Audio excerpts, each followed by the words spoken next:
so we can then.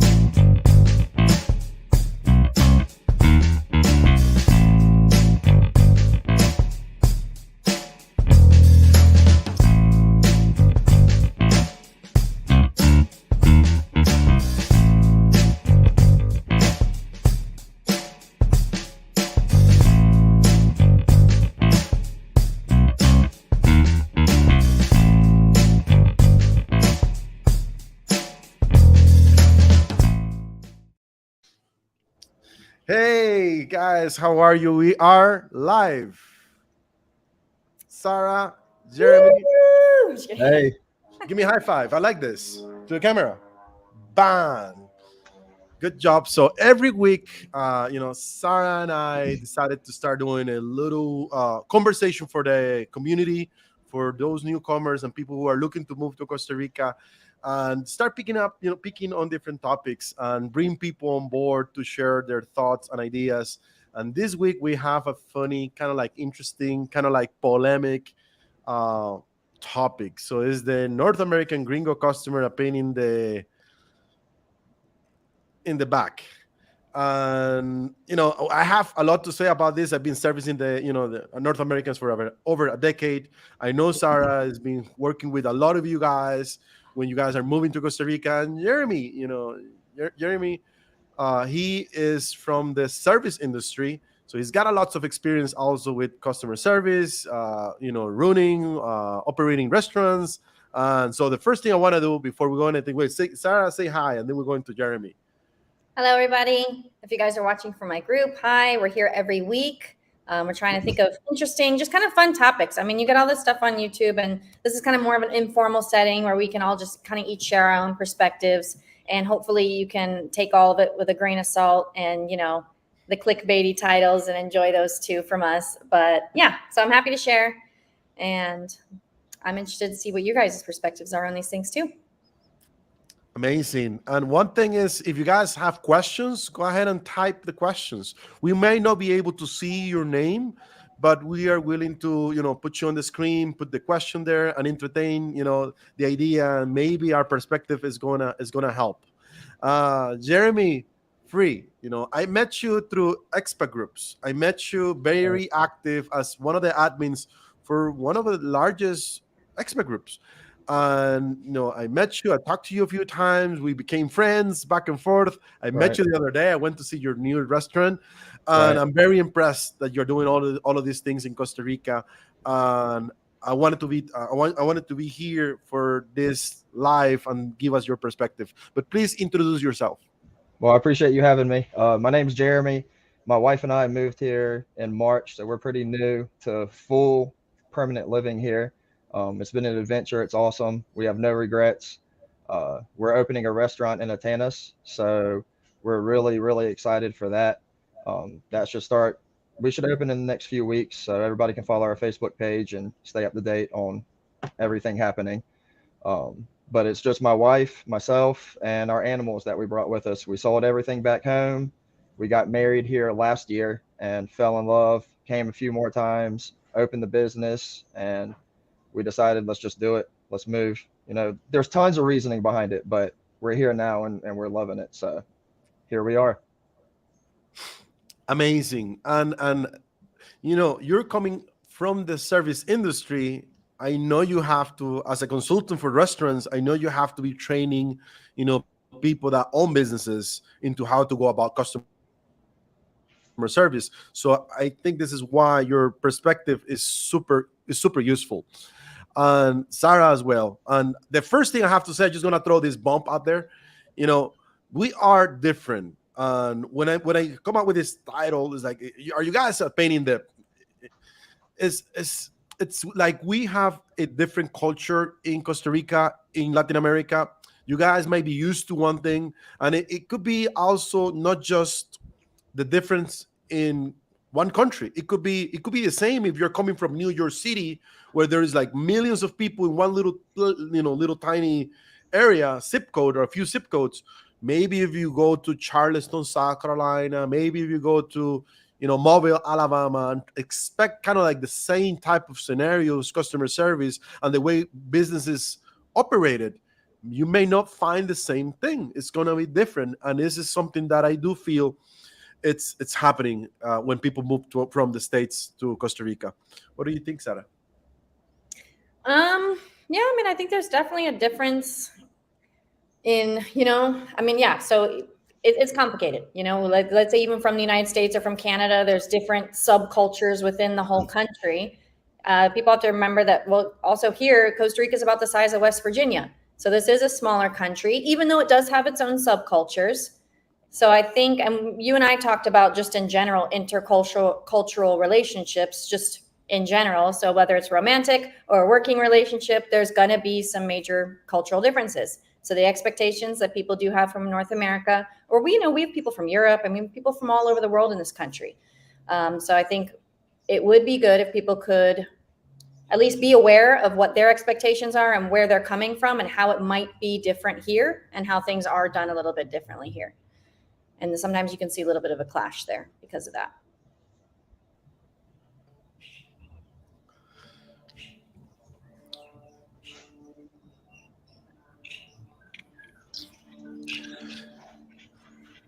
Jeremy, can you give us your take on it, on this? Yeah, so I completely agree. I think the expectations is the biggest thing. People come here and they're expecting the fast pace, the same access to different kinds of goods and services to happen just immediately.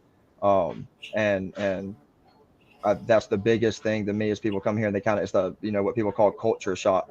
I guess people don't make themselves have the realization that it's real. It's going to be very different. Like you said, you can move in different parts of the states and it's completely different vibe or feeling, it's just totally different. And then different countries, even drastic of a change. So I definitely agree that that's definitely the biggest issue, I would say.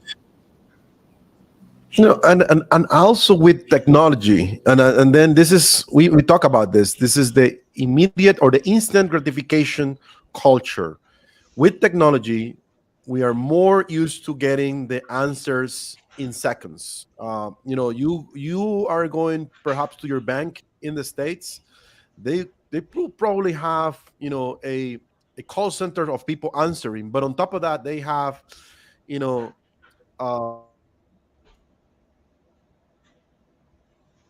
softwares have all the financial power to offer this type of customer service.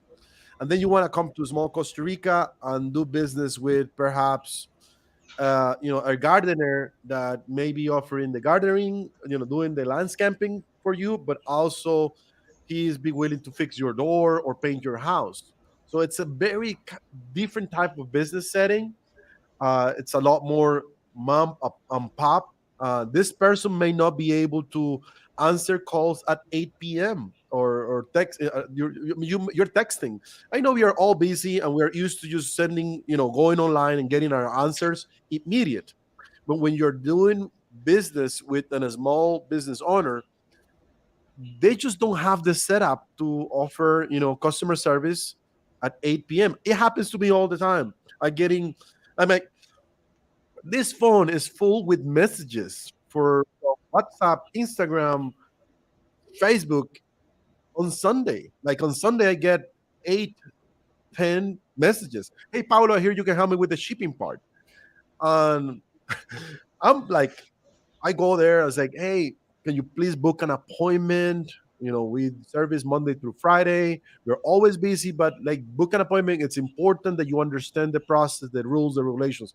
So I created a system around my business to service this. But a lot of these small service providers, companies, or professionals, perhaps an attorney. There's just an attorney and the receptionist, and that's it. They don't have a fancy software that or things to service you 24/7.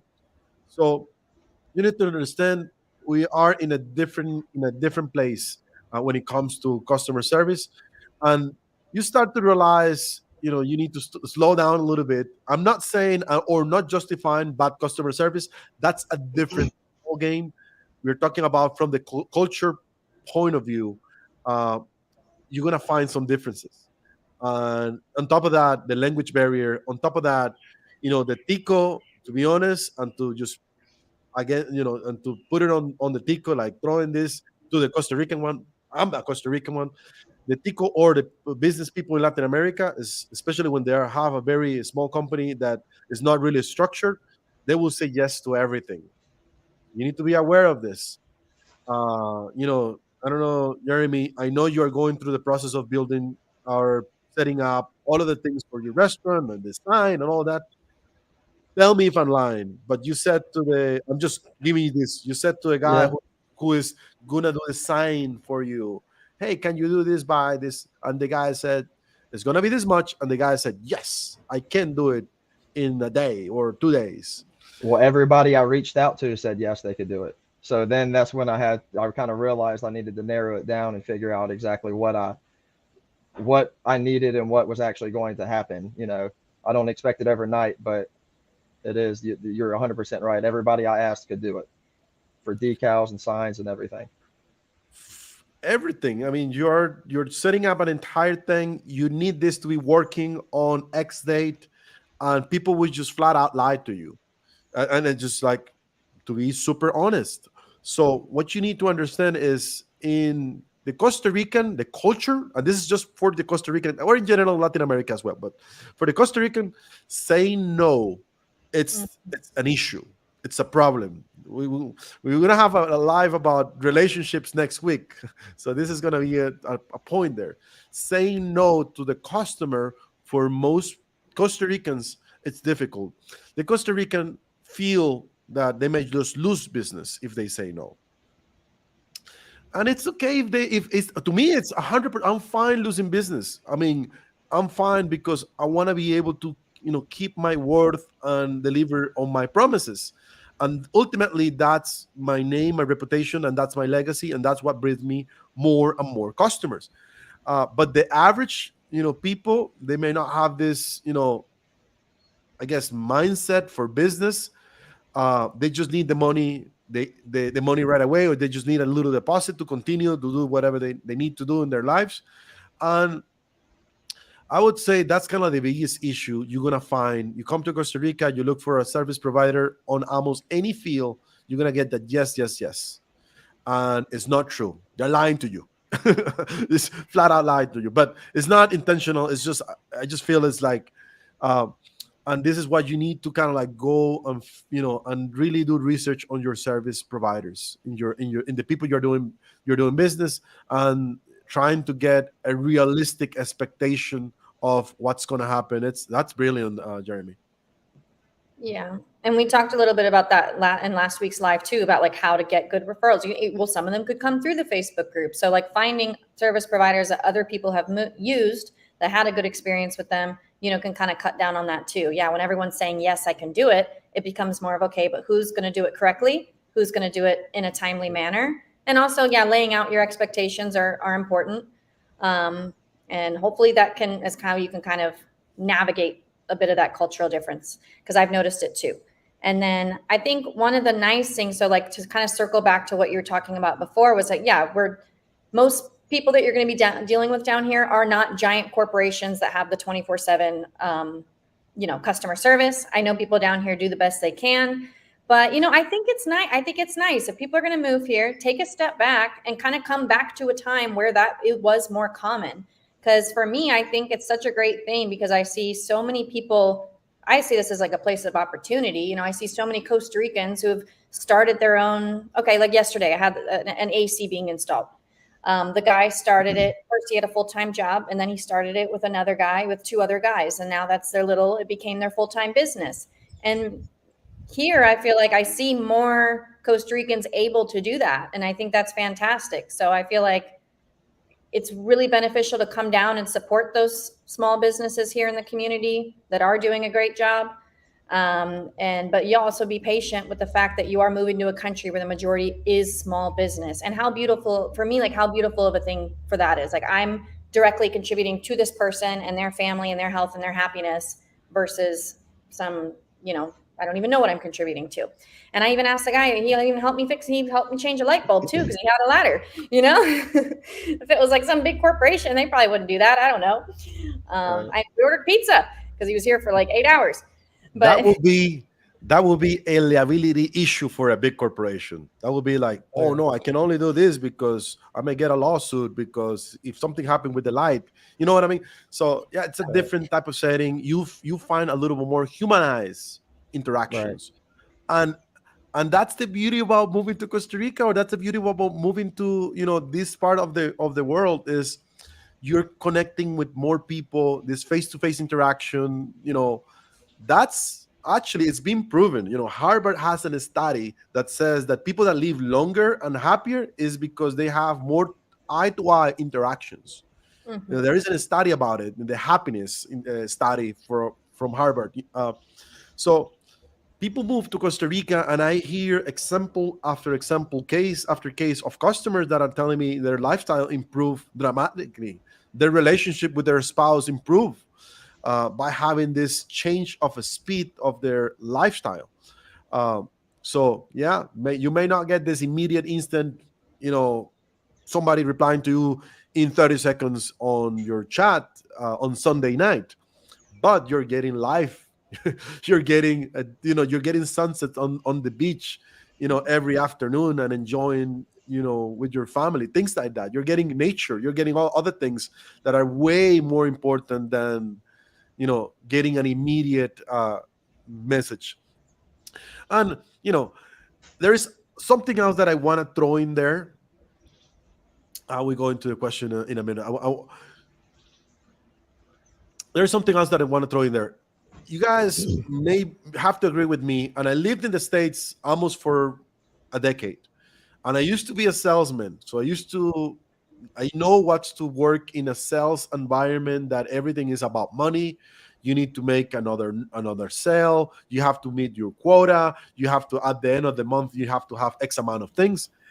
If I don't make my quota, if I leave the customer go, the organization, the company, we just send me home. Then you just send me home. You're not doing your job. Go home. So it was strict. It was really like pressure sales. And that was my experience for many years. And I was actually successful. I was number one salesman, whatever. Like I did it very well in my early 20s. But I did realize there is a capitalism, or whatever it takes to make money, whatever it takes to make another sale, whatever it takes. So if you're talking to an insurance broker in the United States, that guy, that person, he could be a consultant for you, but he's a salesman. He's trying to make another commission. So for a for somebody that's got this sales, he's in the sales environment, answering to you at 8 p.m. or 10 p.m. any day of the week.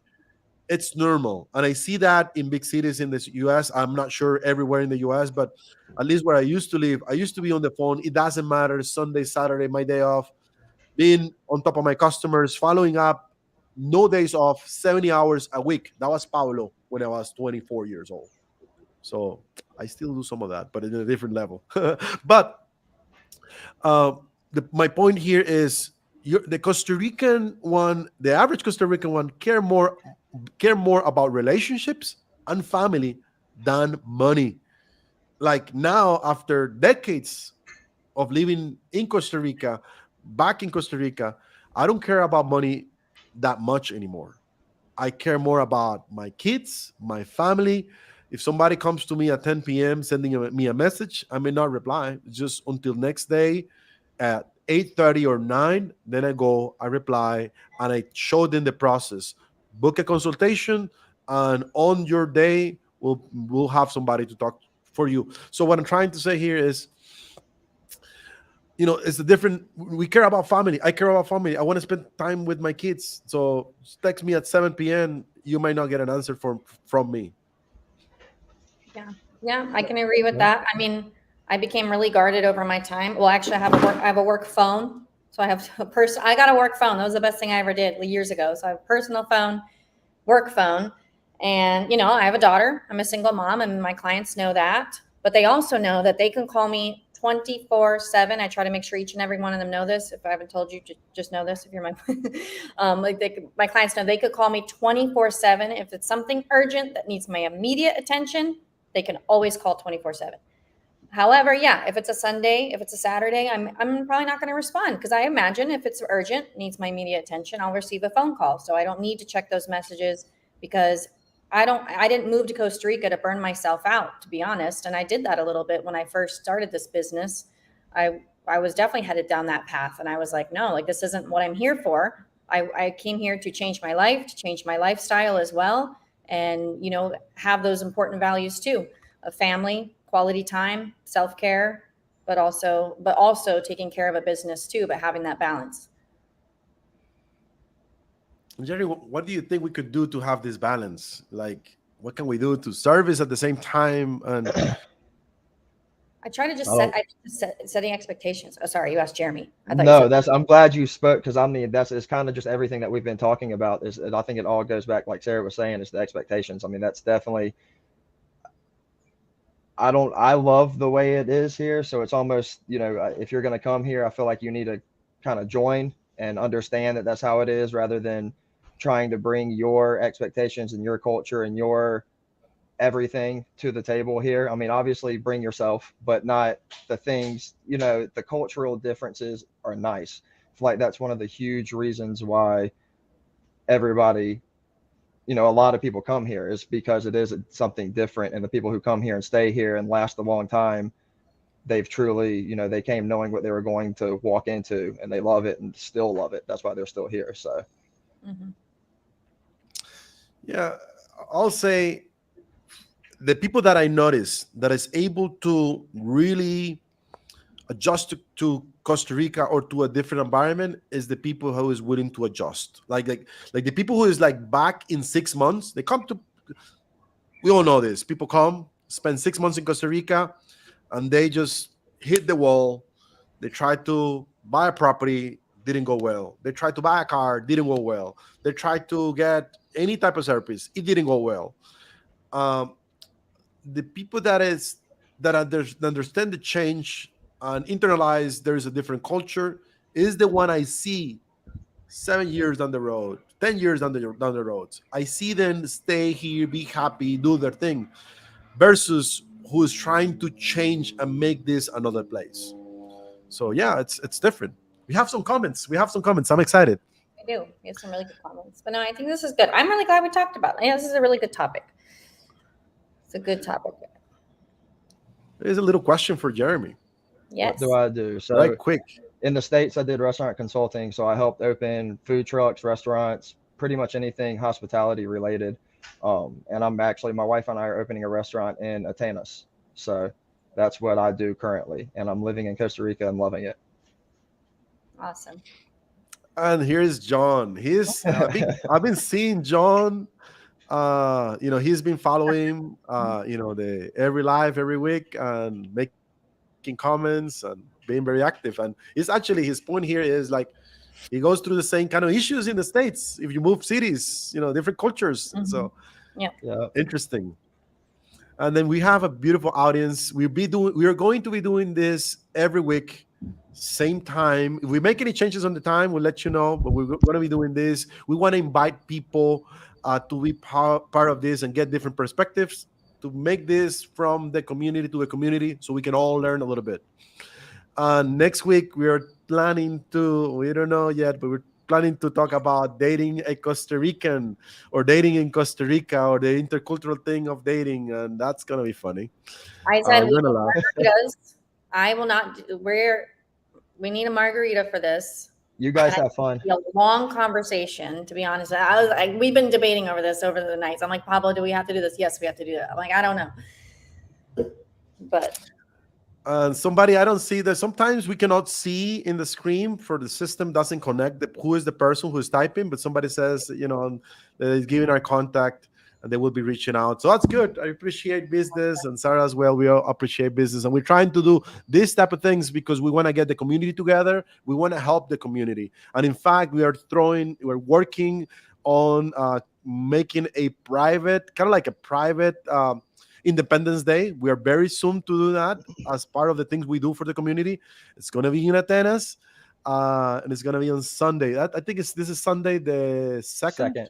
Yeah, the So second. Sunday the 2nd, Jeremy, myself, we're working on putting together for you on his property, on his restaurant in Atenas, where we know we have a big expat community, a Independence Day celebration in Costa Rica for you guys. So we're excited about that. Yeah. We are having live music for that day.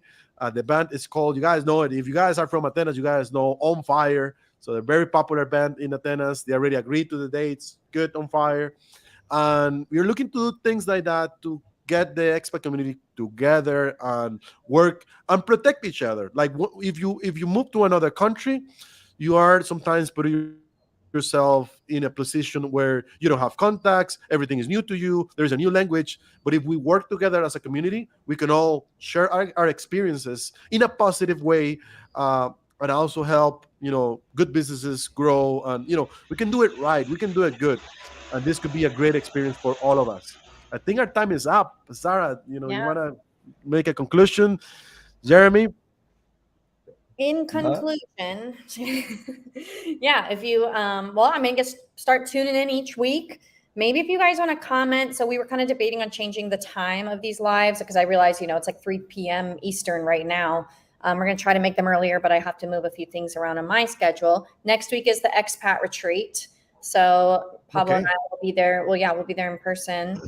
And yeah, just keep tuning in, and we appreciate you guys watching. And hopefully you do find this information and these topics helpful, and just to hear from like different perspectives, now to hear about kind of Jeremy and, Pablo's perspective as a Costa Rican. And then, like I said, next week, let's see how that goes.